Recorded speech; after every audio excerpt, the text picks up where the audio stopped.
अपना ध्यान सम्मुख विराजमान श्री श्री 108 श्री परमहंस महान विभूतियों की ओर लगाते हुए और अपनी मुखरसना को पवित्र करने हेतु एक बार ऊंची और मीठे स्वर में बोलिए जयकारा बोल मेरे श्री गुरु महाराज की जय। बोल साचे दरबार की जय। बोल श्री सतगुरुदेव भगवान की जय।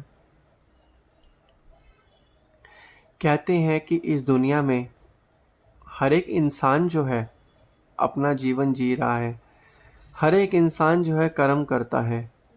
कहते हैं मनुष्य को जो वह कर्म करता है उस कर्म का फल उसे जो है भोगना ही पड़ता है, चाहे कर्म अच्छा हो चाहे बुरा। इस कर्म का जो फल है उस मनुष्य को भोगना पड़ता है। कुछ कर्मों का फल जो है उसे तुरंत मिल जाता है, कुछ कर्मों का फल जो है उसे थोड़े समय बाद में मिलता है, लेकिन मिलता अवश्य है।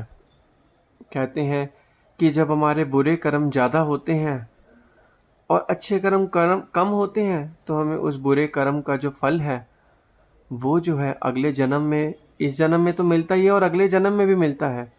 लेकिन अगर हमारे बुरे कर्म कम होते हैं तो इसी जन्म में जो है हमें उनके कर्मों का फल मिल जाता है।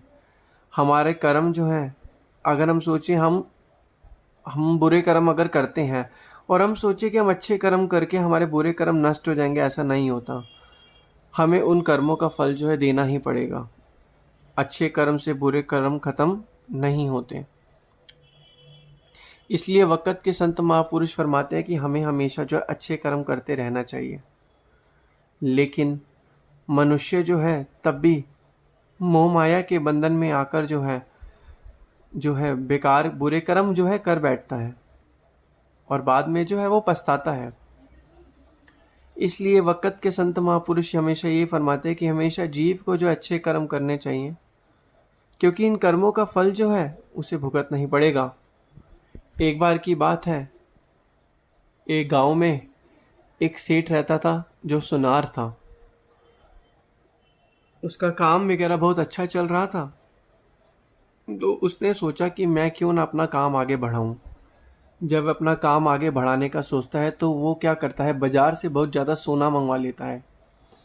सोना जब वह मंगवाता है तो अपने घर में रखता है, तो उस जगह का जो पहरेदार होता है वो यह देखता है कि ये सोना आया है। तो सोना जो था, वो पहरेदार जब वो इतना ज़्यादा सोना देखता है तो पहरेदार की आंखों में लालच आ जाता है। तो वो क्या करता है, एक दिन जब वो सारा सोना उस सोनार के घर आ जाता है, वो क्या करता है, एक दिन रात के समय में वो वहाँ जाता है और उस सोनार की हत्या करके वो सारा का सारा सोना जो है एक बक्से में डाल के बाहर लेके आ जाता है। तो जब वह सारा का सारा सोना लेकर बाहर आता है तो उस समय उसका जो पड़ोसी होता है सोनार का, एक सज्जन पुरुष थे, उन्होंने देखा कि यह पहरेदार यहाँ क्या कर रहा है। और उन्होंने पहरेदार से पूछा कि तुम यहाँ क्या कर रहे हो और इस बक्से में क्या है। तो पहरेदार कहता है कि इस बक्से में सोना है जो मैं अभी सोनार की हत्या करके आया हूँ। तुम जो है शोर मत मचाओ, इसमें से आधा सोना मैं तुम्हें दे दूंगा, तुम शोर मत मचाओ। सज्जन पुरुष कहते हैं कि ऐसे नहीं, मैं कभी भी गलत के साथ नहीं चलता। तुमने उसे क्यों मारा और मुझे यह सोना नहीं चाहिए। पहरेदार उसे चेतावनी देता है, कहता है कि तुम चुप हो जाओ, वरना मैं तुम्हें अच्छा नहीं होगा। तो वो क्या करता है, वो कहता है सज्जन पुरुष मैं चुप नहीं होऊंगा। तो वो पहरेदार क्या करता है, वो जोर जोर से चिल्लाता है, जिससे क्या कहते हैं वहाँ आसपास भीड़ इकट्ठी हो जाती है और पुलिस आ जाती है। और पुलिस के सामने क्या कहता है कि ये जो सज्जन पुरुष है, ये सोनार को इन्होंने मार दिया और ये जो है सोने से भरा जो बक्सा है वह लेकर भाग रहे थे, तो मैंने ये बक्से को इनसे छीन लिया। तो उनकी बात सुनकर सभी लोग सोनार के घर में जाते हैं और देखते हैं वहाँ सोनार की जो है मृत्यु हुई हुई होती है। तो सभी के सभी लोग जो है सोनार की बातों पे विश्वास करने लगते हैं और सज्जन पुरुष को पुलिस जो है ले जाती है। फिर थोड़े दिनों बाद क्या होता है, मामला कोर्ट में जाता है, वकील जो है वहाँ पे आते हैं, तो फैसला किया जाता है। फैसला करने पर क्या होता है कि जो जज होता है, वो जो वकील होता है, जज और वकील जो है, पूरा फैसला होने के बाद क्या आता है कि जो सज्जन पुरुष था उसे जो है फांसी की सज़ा सुना दी जाती है।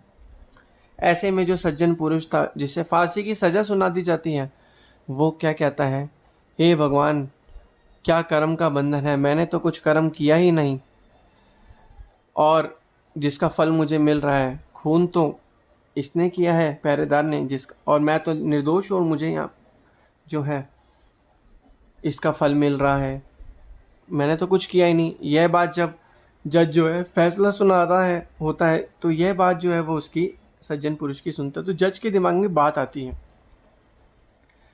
कि क्या ये सच कह रहा है। जज जो है सोच विचार में पड़ जाता है।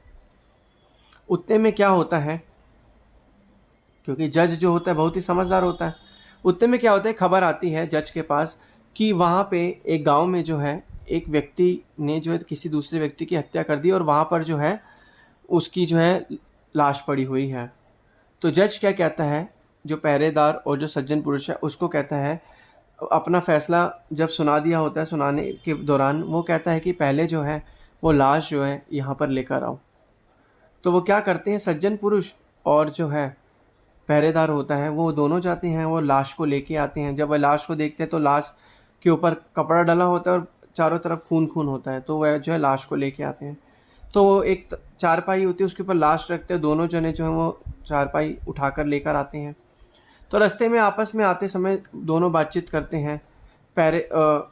सज्जन पुरुष कहता है पहरेदार को, तुमने मुझे क्यों फंसाया, और पहरेदार जो है वो कहता है कि मैंने तो तुम्हें कहा था कि चुपचाप जो तुम है ये वाला मसला सुलझा लो, लेकिन तुम माने ही नहीं। और सज्जन पुरुष जो है वो कहता है कि तुमने मुझे बेफालतू में फंसा दिया है, मैंने तो कुछ किया ही नहीं, खून तुमने किया और फंसा तुमने मुझे दिया। ऐसे में बातचीत करते करते जब वो लाश उन्होंने पकड़ी होती है चारपाई पे, और वो जब ऐसे बात करते करते जो है वो वहाँ पे आते हैं अदालत में।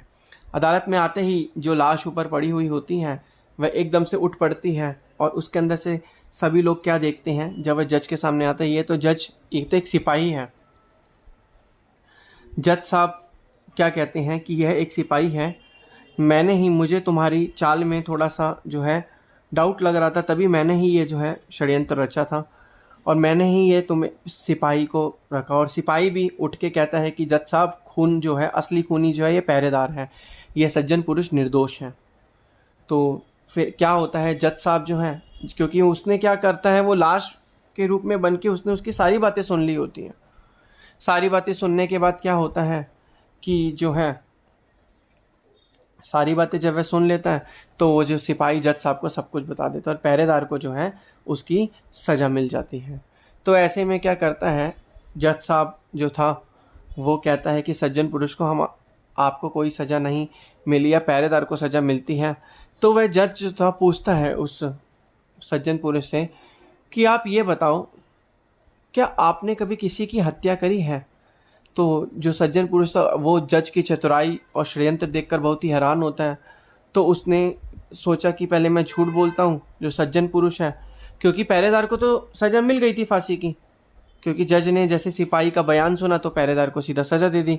तो उतने में क्या हुआ, जो सज्जन पुरुष थे वो कहता है, वो सोचता है कि मैंने जज की चतुराई और षड्यंत्र देखा, तो वह झूठ की जगह सच बोल देता। हाँ, एक बार की बात है, मैंने किसी आदमी को जो है, कोई हमारे बीच में झगड़ा हो गया था, मैंने उसको बहुत समझाया लेकिन उसने मेरी बात नहीं मानी, तो मैंने जो था उसको तलवार से मारकर उसकी जो लाश थी नदी में फेंक दी थी।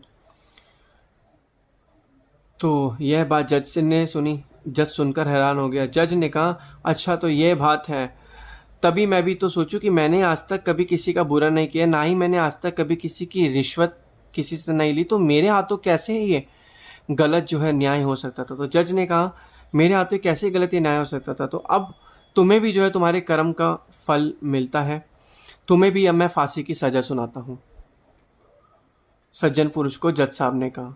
तो इसीलिए इस कहानी से हमें क्या शिक्षा मिलती है, हमें ये शिक्षा मिलती है कि जिस तरीके से भले ही उस सज्जन पुरुष ने अच्छा कर्म किया हो, जब वह पहरेदार सोना लेके भाग रहा था, उसने अच्छे कर्म करके कोशिश करी हो कि मैं इस सोना लेके जा भागने वाले को रोकता हूँ, लेकिन उसके अच्छे कर्म से उसके बुरे कर्म नहीं टले।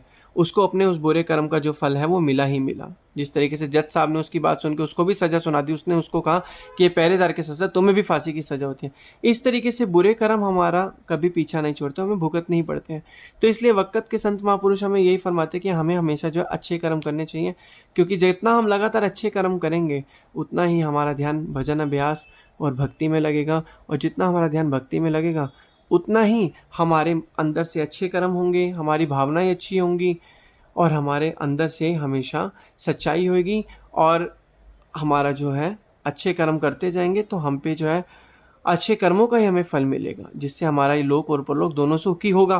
क्योंकि ये कर्म की जो नीति है इतने समय से चलती आ रही है, और ये चल भी रही है और आगे भी चलती रहेगी।